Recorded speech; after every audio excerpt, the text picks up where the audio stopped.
सङ्कलन केन्द्रको भवन त कस्तो राम्रो देखियो है। बरु अब यसको लागि अरू के पूर्वाधारहरू चाहिएला?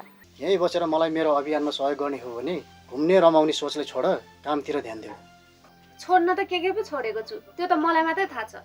तर जे छोडे पनि एक दिन तिमीलाई चाहिँ छोड्दिन नि फेरि। फलफुल त्यहाँ लगेर चाहिँ के गर्दा रहेछन्? यो जुस बनाउँछन्, जुस बनाएर फलफुलको पैसा भन्दा जुसको पैसा राम्रो आउँदो रहेछ बुढी। लोभ गरेर बिग्रेका राम्रा तरकारीहरू एकै ठाउँमा राख्दाखेरि झन् हानि हुँदो रहेछ बाबु। यसपालि त सुन्तला 800 किलो भयो। तपाईँहरूका सरसल्लाहले एक दाना पनि खेर गएन। यस्तो काममा तपाईँ, हामी, सरकारवाला सबैजनाको सहयोग नभएको भए त कहाँ सम्भव हुन्थ्यो र? अब बिस्तारै यो गाउँका युवाहरूलाई पनि यी कुराहरू सम्झाउनु पर्छ, जसले गर्दा विदेश जाने इच्छा शक्ति कम हुँदै जाओस्। बाबु, यसरी देशमै रोजगारी सृजना भएपछि त 50-60 डिग्रीको ताप खान को जान्छ विदेश? सबै युवाहरू पछि हट्नेछन्।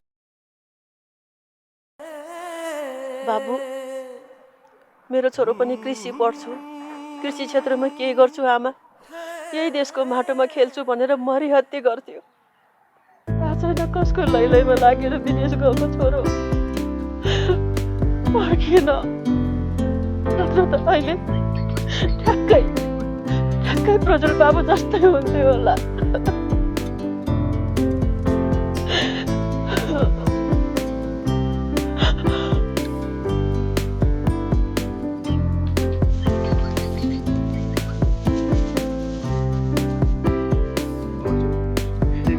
लिएर मन नदुखाउनुहोस्, जे नहुँदो थियो त्यो भइहाल्यो। फेरि लेखेको कुरा हामीले मेटाउन पनि त सक्दैनौँ।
यो ठाउँमा हाट बजार खोल्न सकिन्छ कि भनेर हेरेको नि।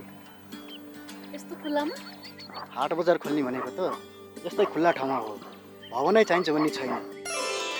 तर मान्छेको जमघट हुने र सबैलाई पाएक पर्ने ठाउँ हुनु पर्यो। हुन त यो ठाउँ सबैलाई पाएक नै पर्छ। त्यसो भए यसको लागि पनि सबैसँग सल्लाह गर्नुपर्ने भयो। अनि सहकारी मार्फत हप्ताको 2 दिन सञ्चालन गर्न पाए राम्रो हुन्थ्यो। हो त नि है। फेरि सबै तरकारीहरू सङ्कलन केन्द्र पनि त लान सकिँदैन। त्यहाँ नलगेको तरकारीहरू यहाँ ल्याएर बेच्न त राम्रो हुन्थ्यो नि है। हो त।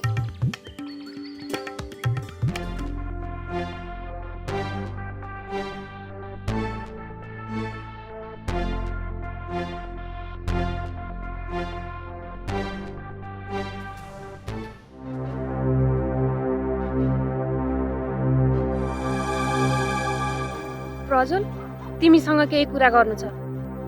के कुरा? भन न। तिम्रो र मेरो बीचको कुरा दुनियाँलाई किन सुनाउनु?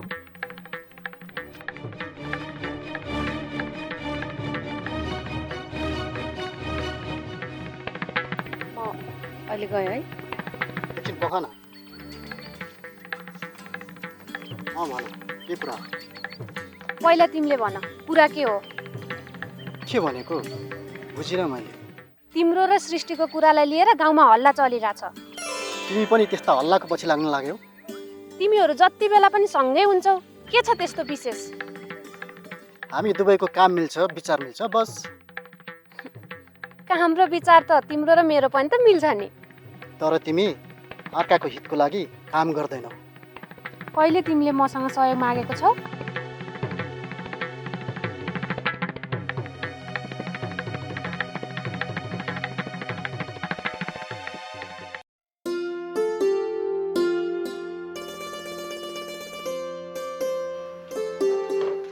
अघि सङ्कलन केन्द्रमा अलिकति बिजी भएर बोल्न पाइनँ। कस्तो लाग्यो अध्यक्षज्यू? भर्खरै काम सुरु गर्नुभएको छ। काम गर्दै जाँदा कमी कमजोरी देख्नु भनेको स्वाभाविक हो। तर चिन्ता नलिनुहोस्, अर्को सालको बजेटमा भौतिक पूर्वाधारको लागि पनि म बजेट हाल्न प्रयास गर्छु। तपाईँ जस्तो बुझ्ने व्यक्ति भएपछि धेरै सजिलो हुने रहेछ। मैले त तपाईँहरूको हाँ मात्रै गर्ने हो। सङ्कलन केन्द्रमा जम्मा भएका तरकारीहरू बजारसम्म पुर्याउन ढुवानीको आवश्यकता पर्छ। कसरी व्यवस्थापन गर्न सकेला त अध्यक्षज्यू? त्यसको लागि म केही गर्छु, तपाईँ ढुक्क हुनुहोस्। बरु अरू योजनाहरू के बनाउनु भएको छ? गाउँको चौतारोमा हाट बजार सञ्चालन गर्दा राम्रो होला जस्तो लागिरहेछ। यो कुरा त मलाई पहिला नै लागेको थियो, तर आँटेर अगाडि सर्ने कोही भेटिएन। म एक्लैले के गर्ने? हाट बजारको काम अगाडि बढाउनुहोस्, मैले गर्नुपर्ने सहयोगको लागि म तयार छु। हस् त अध्यक्षज्यू, अहिले म लाग्छु। हस्, नमस्ते, आउँदै गर्नुहोस्।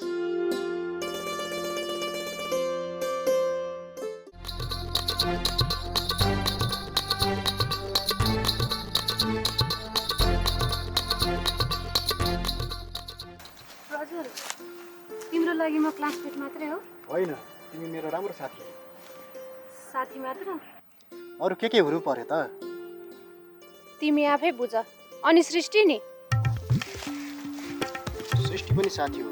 तिमी किन यस्तो कुरा गर्छौ? सृष्टि साथी भन्दा नि अरू केही भयो जस्तो लाग्छ। नचाहिने कुरा नगर न। चाहिने नचाहिने कुरा भन्दा नि काठमाडौँ कहिले फर्किने भन त?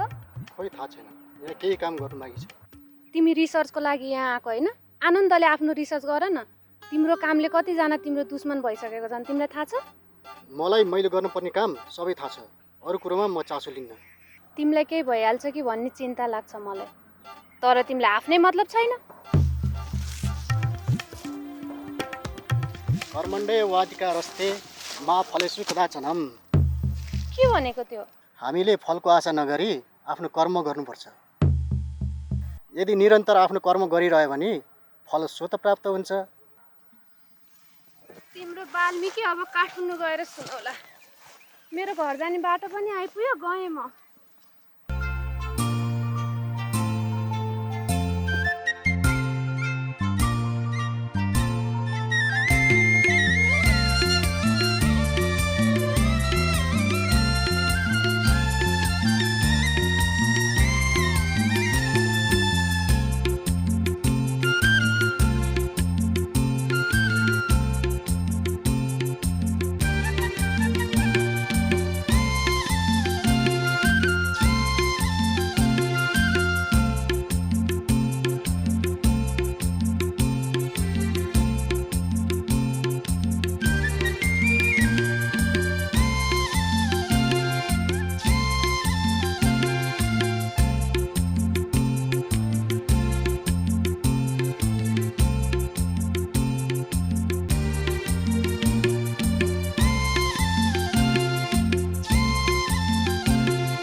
नमस्कार है हजुर। नमस्कार प्रज्वलजी, म हजुरलाई नै भेट्छु भन्ने सोचिरहेको थिएँ। हजुर नै टुप्लुक्क आइपुग्नु भयो। हो र? केही काम थियो कि? हामी दुधजन्य पदार्थ उत्पादन गरौँ कि भन्ने सोचिरहेको थियौँ। त्यसो गरे के होला प्रज्वलजी? त्यो त धेरै राम्रो कुरा हो नि। अहिले बजारमा डेरीजन्य वस्तुहरूको माग पनि राम्रै छ। दुधबाट पनिर, चिज, लड्डु, खुवा जस्ता वस्तुहरू बनाएर बजारमा पठाउन सक्यो भने सुनमा सुगन्ध भइहाल्यो नि। फाइदा त दुधबाट भन्दा दुधजन्य पदार्थ उत्पादनबाट हुन्छ है? हो, दुध दहीलाई धेरै दिनसम्म राख्न सकिँदैन, छिटो बिग्रिन्छ। त्यसलाई प्रशोधन गरेर अन्य उत्पादन गऱ्यो भने त धेरै राम्रो नि। अब डेरीको दुध सङ्कलन मात्र होइन, प्रशोधन गर्नतिर पनि लाग्नुपर्छ भन्नको लागि आएको थिएँ। तपाईँहरू आफैले योजना बनाउनु भएछ, खुसी लाग्यो। प्रज्वल सर,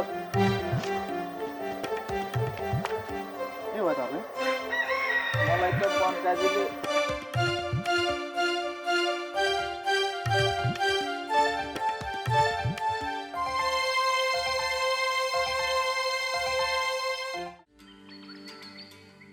तपाईँहरू आफैले योजना बनाउनु भएको छ लाग्छ है हुन्छ सर, केही पऱ्यो भने म फोन गर्छु।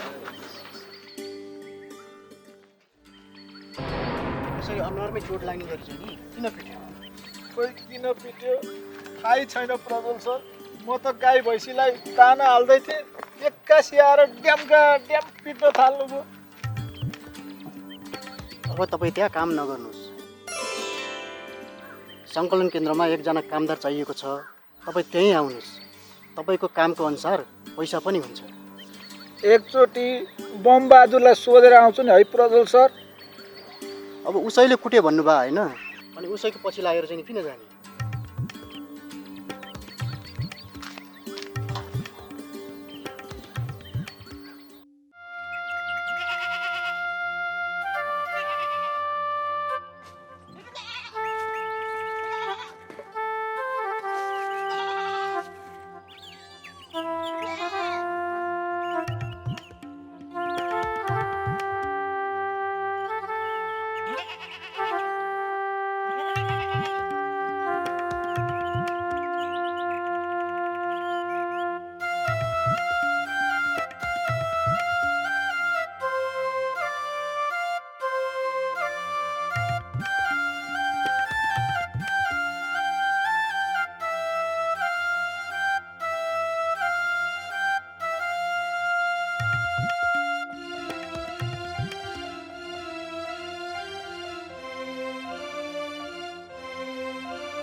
त मेरो धर्मेलाई दुध पुर्याउन गएको कहाँ डुलिरहेको?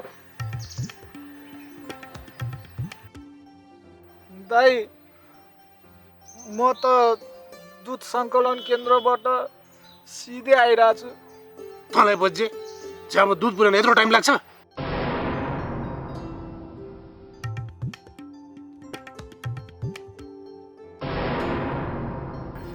दाइ छ नि, म अब सङ्कलन केन्द्रमै काम गर्छु है। अनि मेरो फार्ममा कसले काम गर्छ नि? गाई भैँसीलाई भोकभोकै मार्ने?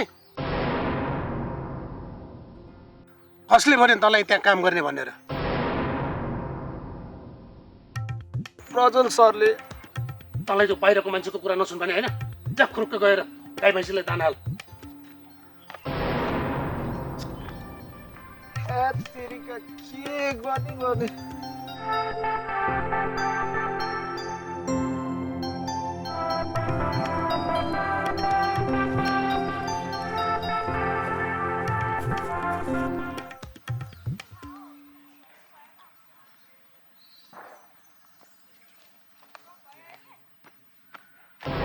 ओ भाइ, तँलाई यो गाउँमा नबस् भने होइन? किन र? के भयो? अहिले फेरि धर्मेलाई भड्काइस्? मैले कसैलाई भड्काउँदिनँ, भड्केकालाई बाटो देखाउँछु। मैले धर्मेलाई बच्चैदेखि पालेको छु। तैँले धर्मेलाई भेटेको कति नै भयो? त्यो धर्मेले खाना नपाउँदाखेरि खाना दिने म हो, लगाउन दिने म हो। अनि तैँले धर्मेलाई अहिलेसम्म के नै गरेको छस् गफ दिन बाहेक? मैले उसको लागि केही गर्न तयार छु, तर तपाईँले उसलाई कतै जान नपाउने गरी बाँधेर राख्नु भएको छ। उसलाई खुल्ला छोडिदिनुपर्छ। मान्छेलाई मान्छे जस्तै गरी बाँच्न दिनुपर्छ। तैँले यत्तिकै कुरा बुझ्दैनस् जस्तो छ। तेरो लागि केही व्यवस्था गर्नुपर्छ पक्क।